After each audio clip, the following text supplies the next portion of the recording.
Okay, stop us if you've heard this one before. Saving money is essential to your future and to build wealth. Or something like, you should save money if you want to have a decent retirement fund. We've heard time and time again about the importance of saving for many different reasons. But what if we told you that saving money in the bank is not all it's hyped up to be? What if we told you that in the long run, when you save money, you actually lose money? You probably think that sounds absurd, right? But you'd be wrong. There's something that many people don't consider when discussing long-term savings, and that's inflation, which is why today we're explaining why savings isn't effective as a way to safeguard your financial future, discuss better ways to put your money to work for you, and look at some better uses for savings accounts. So without further ado, let's learn how saving money makes you go broke. Oh, and stick with us until the end to learn some surprising projections about the value of your savings in 2022. Welcome to Alux.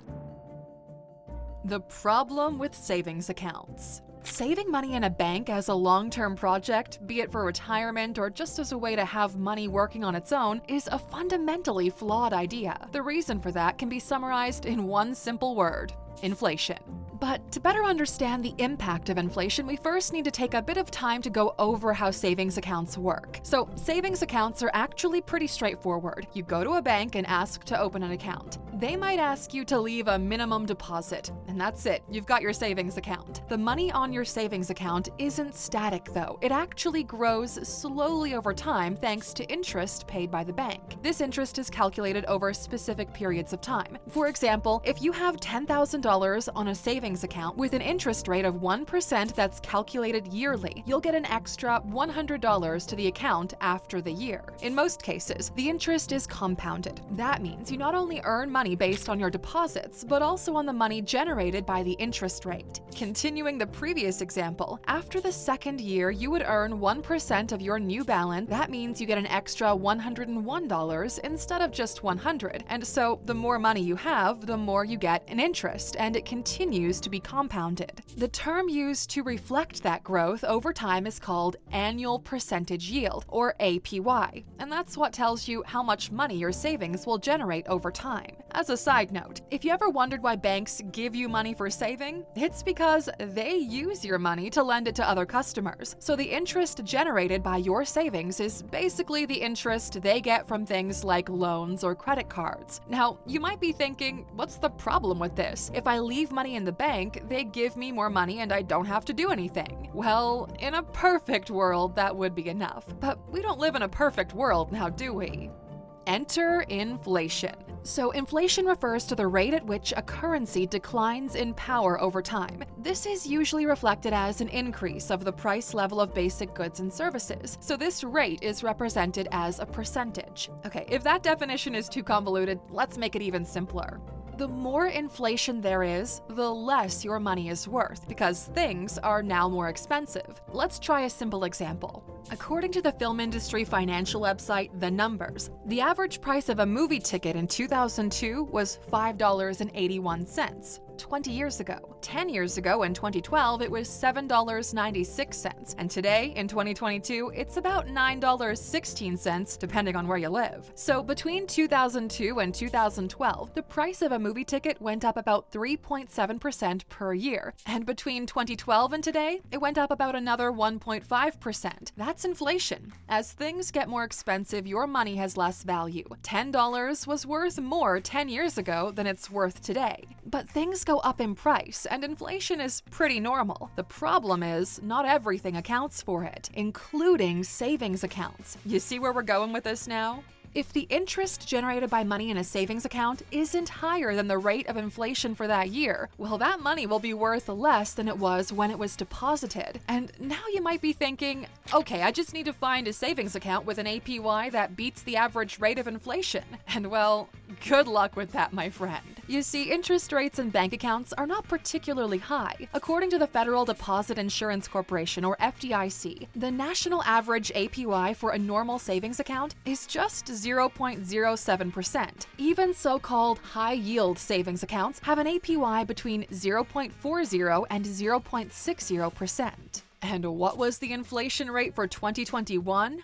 A staggering 7%. That's almost 12 times what you would get out of a savings account. Anyone who trusted their money to the bank during that time lost a lot more than they gained. Even in low inflation years, you're looking at inflation rates higher than 1%, which is still much more than what you would get from a bank. Now, let's go back to that $10,000 in savings and use real-world inflation and API rates based on a conservative inflation rate of 1.23%, which is what we saw from 2019 to 2020. If you saved $10,000 between 2019 and 2020 under a savings account with an APY of 0.07%, you would have made $7 for a total of $10,007. With a high-yield savings APY, let's say 0.60%, that would have been $60. $10,060 total.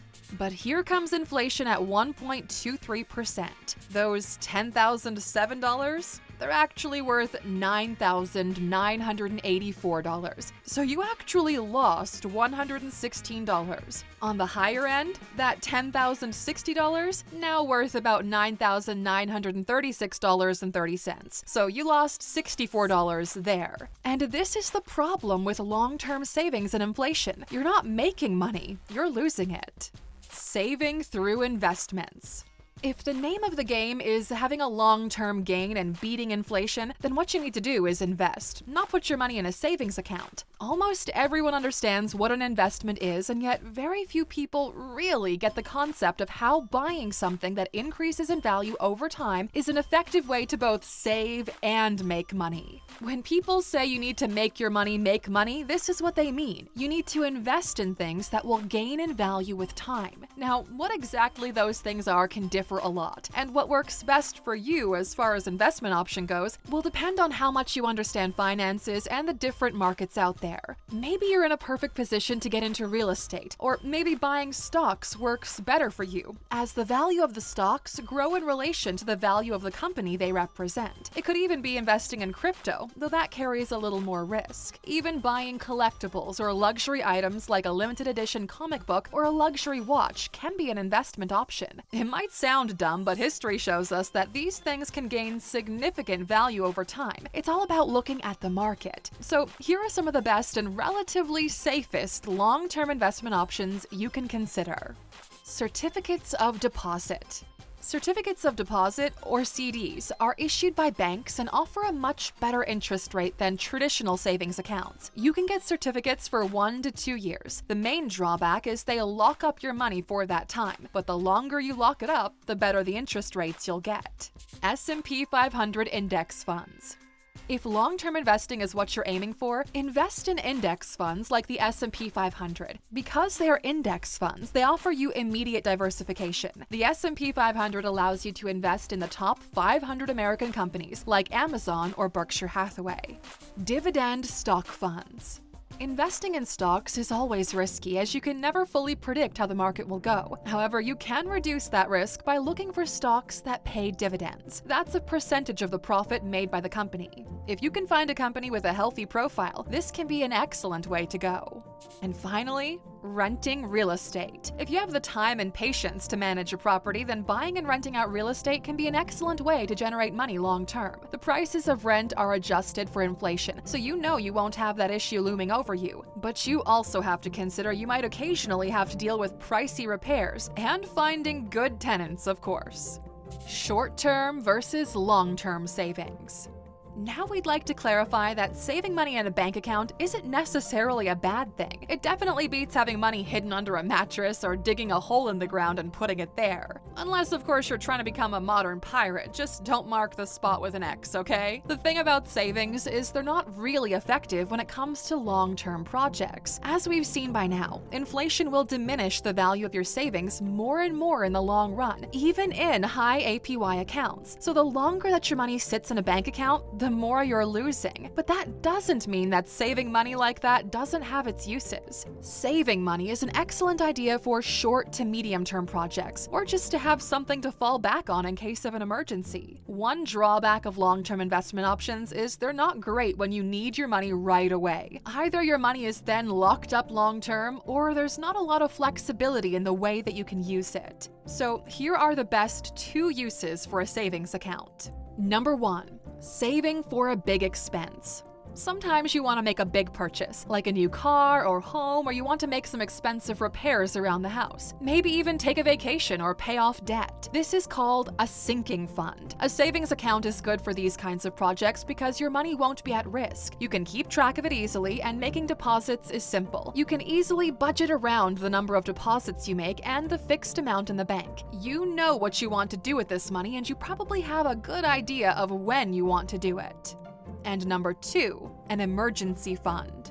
Setting money aside for a rainy day is an excellent use for a savings account. Sure, the money won't grow over time the same way other investment options would, but you know it'll always be there when you need it. That's the whole point, right? The difference between an emergency fund and a sinking fund is that you don't have a specific plan for the money you set aside in an emergency fund. You don't know when or why you'll need it, but it's a way to be prepared for unforeseen situations, and it buys a lot of peace of mind. So to wrap all of this up, savings accounts are easy to open, offer immediate access to money, and keep your money fairly safe. They're great options for managing your money in the short to medium term. Just don't use them to save for retirement, or at least not as your only option. If your goal is to really put your money to work, you're better off investing in things like stocks, bonds, renting real estate, or other options. What works best for you will depend on how much risk you're comfortable with. You don't want to end up losing money on your investments.